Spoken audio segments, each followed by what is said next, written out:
मागील व्हिडिओमध्ये आपण पाहिलं कशा प्रकारे वंशवाढीसाठी सत्यवतीच्या मदतीला व्यासमुनी धावले आणि धृतराष्ट्र, पंडू आणि विदुर हे 3 राजपुत्र जन्मले. आज आपण बघणार आहोत पुढील टप्पा, ज्यात आहे पांडवांच्या जन्माची रोचक कहाणी. हस्तिनापूरमध्ये आता राजा होण्यासाठी 3 राजकुमार पात्र होते. पण धृतराष्ट्र बलवान असला तरी अंध आणि विदुर हा बुद्धिमान असला तरी दासीपुत्र.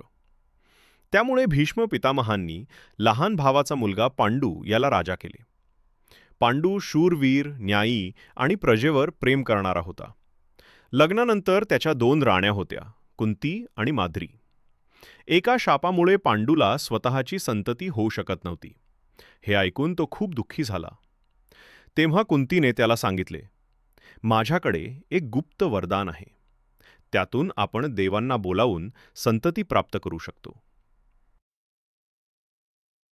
सर्वप्रथम कुंतीने धर्मदेवाला बोलावले. त्यातून जन्माला आला युधिष्ठिर, सत्यप्रिय आणि न्यायी. नंतर वायुदेवाने वरदान दिले आणि जन्मला भीम, अत्यंत बलवान.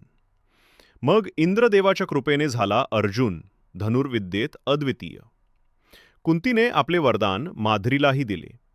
तिने अश्विनी कुमारांना बोलावले आणि झाले जुरेपुत्र, नकुल आणि सहदेव, रूपवान आणि बुद्धिमान.